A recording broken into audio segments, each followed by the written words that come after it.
كوكو تو المون، تكونوا كامل بخير ومرحبا بكم في قناة بينوكا كويسين. اليوم ان شاء الله راح نديرو هاد الوصفة نتاع لي مافنز بطريقة سهلة، مقادير مضبوطة بالكاس كيما تبغوا نتوما، وبالخف ديروهم يجو كيما نتاع المحلات ولا كتر خير يعني يجو شابين. وراح نديرو تاني كيفاش نصنعو هاد لي كيسات بلا ما نروحو نشريوهم، نروحو مباشرة للمقادير وطريقة التحضير ونظن الطريقة راهي باينة. شوفوا ليسونسيال لي ديمونسيون تاع لي كيسات يكونوا على حساب لو مول اللي يكون عندكم. انا كي ندير هاد المول تاع سيليكون ندير الأونز في الأونز، راكم تشوفوا راني نعبر الأونز في الأونز، يعني كل كاري يكون فيه الأونز في الأونز هكاك. ومن بعد كي نقصوهم هكاك كل كاري نقسموه هكاك في الحواف هادوك وما توصلوش للوسط.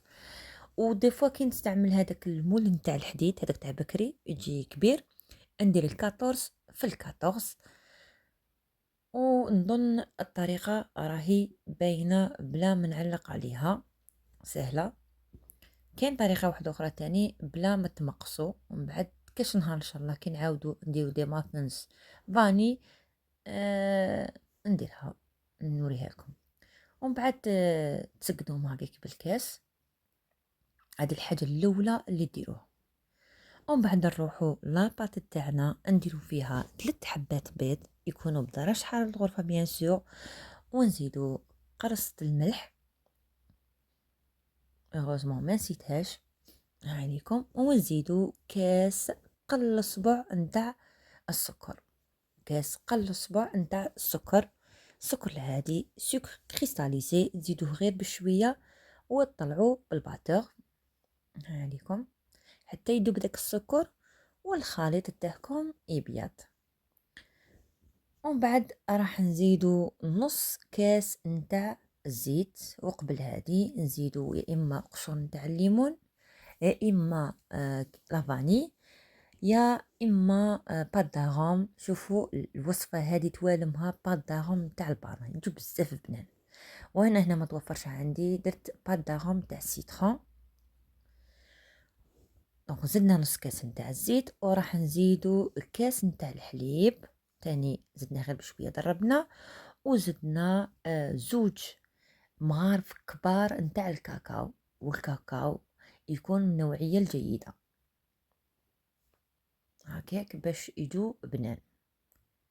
كل ما تتهلوا في لي زانغريديون كل ما الوصفه تاعكم تخرج بنينه. ومن بعد راح نزيدو زوج كيسان ونص نتاع الفرينه، وزدنا ان ساشي كامل نتاع خميره الكاطو ونص ساشي واحد اخر، دونك ساشي ونص نتاع خميره الكاطو مع زوج كيسان ونص نتاع الفرينه، وندخلو مليح مليح مليح الفرينه في لاباط بلا ما تنسوا دوك الحواف، ومن بعد ضربوا عليكم. ومن بعد راح نزيد مغرفة كبيرة نتاع الخل اللي يخلي المافن تاعنا خفيفة وهشيشة. ومن بعد نقلشوها بالشوكولا، ودو بريفيرونس الشوكولا ما تكونش الشوكولا نتاع الكلاصاج، تكون طابلة نتاع شوكولا. تقسموها هكا دي مورسو صغار، ولا ديروا دي بيبيتو شوكولا، جو بريفير هاد الشوكولا على لي بيبيت. هي نحكموا لي مول تاعنا، نسخنوا لو فوق تاعنا هو الاول، ونبداو نعمرو، ما تعمروش حتى الفوق. وفي الوسط درت هذيك الشوكولا نتاع الوجدان، راكم تشوفوا كانت ديجا جامده، وكان اللي درت لها شوكولا اتارتين. وتاني من الفوق زيدوا تخشوها بالشوكولا، دخلوها للفوق على 180 درجه مئويه. كي يطيب لكم لي مافنز تاعكم اقلعوهم، وهليكم بالصحة والهنا ان شاء الله. درتها مع الشوكولا شوت. من بعد تاني ندير لكم لا غوسيت تاعها، ما بغيتش نديرها في هذا الفيديو باش ما يجينيش طويل بزاف. هاد لي مافنز مع الشوكولا شوت طويل بزاف، هذا البرد يجو بزاف بنان.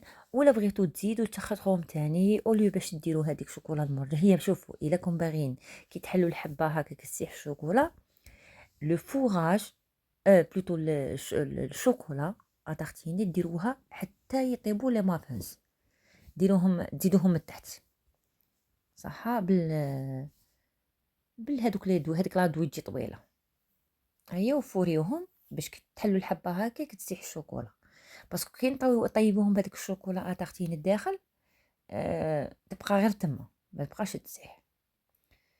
ان نحلوا وحده ونشوفوها كيفاه تجي، شوفوا كيفاه تجي خفيفه، راكم تشوفوا الشوكولا ما تجيش بزاف هكاك سايحه كيما نشوفوها، بصح لو كانت ديروها حتى يطيبوا تجي بزاف تشهي.